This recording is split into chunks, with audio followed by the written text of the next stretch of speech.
Captain Todd Flannery, Commander Helicopter Sea Combat Wing Atlantic. I'm in charge of all the Naval Helicopter Squadrons stationed here in Norfolk.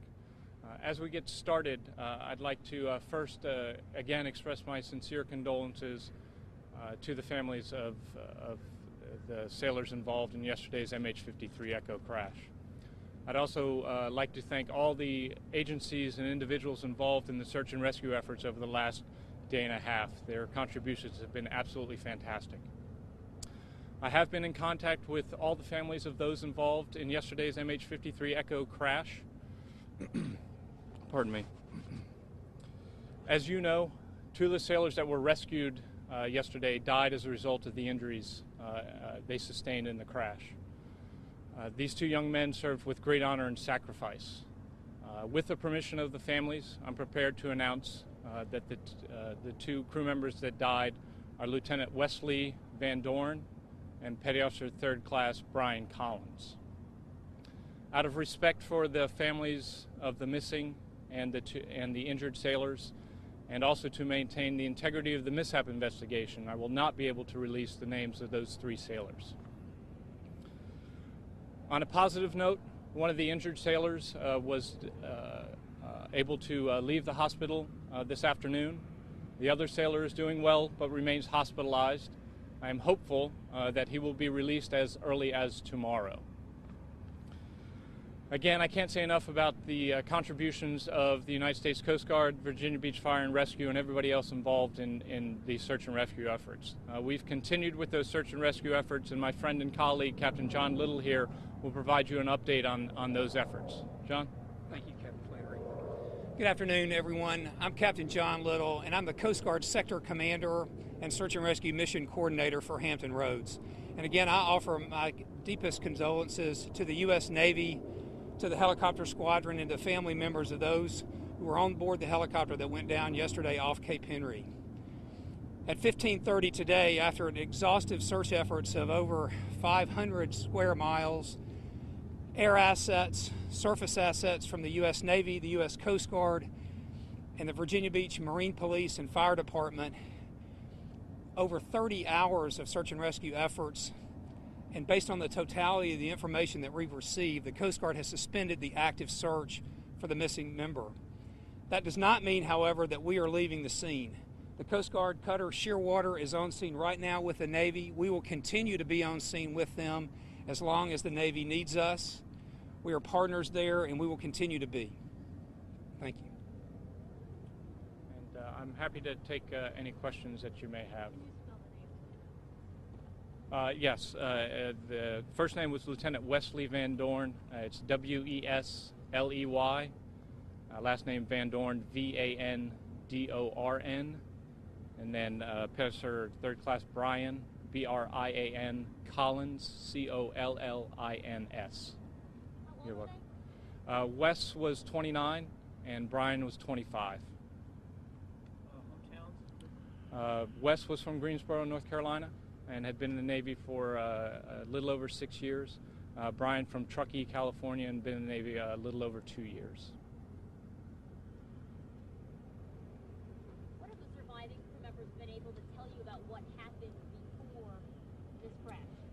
I have not been talked to them about the crash. That is something that they will divulge to the mishap board, and they will use those statements to help determine, hopefully help determine what caused the accident.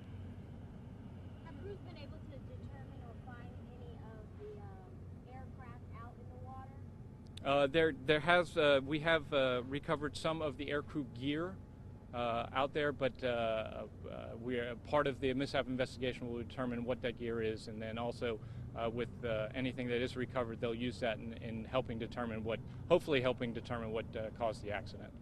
What parts of the helicopter have been recovered and John, if I can turn over to you, I'm not sure. I'm not sure if John will be able to provide too much more information.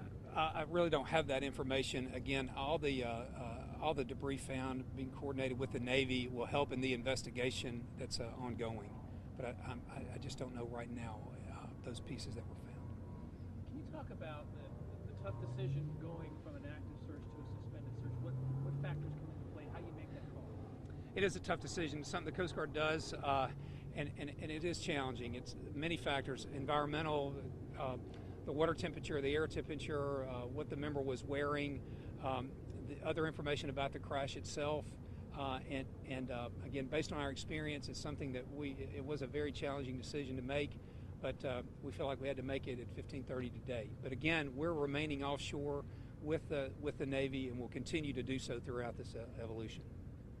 And again, we're offer our sincerest condolences and are most appreciative of being joined in this effort by the Virginia Beach team, both the Marine Police Unit and the Fire Department. They've been outstanding. Was it an engine fire? Exactly what happened that led to it going down? What do you suspect? The mishap board will help to determine what that is. I don't have any preliminary indications on the cause of the accident, and again, the mishap board will take this opportunity to make sure that they gather all the evidence that they can to make sure that we get. In terms of the investigation, what are the next steps in terms of when this actually gets started, when something preliminary could come out? What happens? Okay. The mishap board has been convened. They've already started their investigation process. I can't give you a timeline because it really depends on if we're able to recover any part of the aircraft and then move forward from there. So I don't want to put a timeline on it, but it will continue. It is a very intensive and important process that we go through. Captain Flannery, can you say what improvements have been made to the Sea Dragon program since the crash back in 2012? I can provide a little bit of background on that. The MH-53 Echo has been a workhorse for the Navy for over 30 years. Over the last 2 years, the Navy has invested significant resources in the program, including money for training, for equipment, to make sure that the service life of this aircraft continues to be viable. I'm very confident and proud of the contributions that the Sea Dragon has made, and I look forward to its continued service in the fleet. When the Sea Dragon has had problems in the past, it's mainly been initially taking off and carrying something too heavy. With this kind of being a unique circumstance, does that mean that you all are investigating it differently? How does that change? I don't want to say we're investigating any differently. Again, without knowing what happened yet, the mishap board will definitely delve into all that, and they will use the history of previous mishaps and make sure that they cover everything that they need to come up with the cause of this crash, or hopefully come up with the cause of the crash. As for the two survivors, is there any update in their conditions? Other than what I said, that one has been released today and the other still remains in the hospital. Was there anything unusual about this particular flight path? Is it typical to be 18 nautical miles off the coast? It is. This was a routine training operation for that mission, and they were in an area where they normally operate, so there's nothing abnormal about where they were. What is this like for the Navy community to go through something like this? It's absolutely heart-wrenching. Pardon me. However, one of the cornerstones and one of the fantastic things about naval aviation is that everyone draws together and helps. The Vanguard HM-14 are getting tons of support, not only just from the remaining squadrons within the wing, but throughout the Navy. It's a very trying circumstance, but the support that they get internally from the Navy, as well as you've seen from the Coast Guard, from Virginia Beach Fire and Rescue, is fantastic.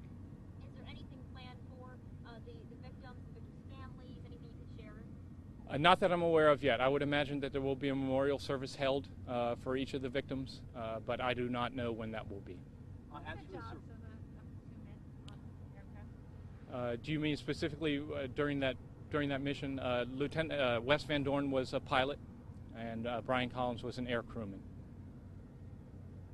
As for the two survivors, we had reports that they had burns. Can you give any insight on that? I'm sorry, I cannot. I have not had a chance to speak with the two survivors. I'm not aware of their condition, of their injuries, I should say.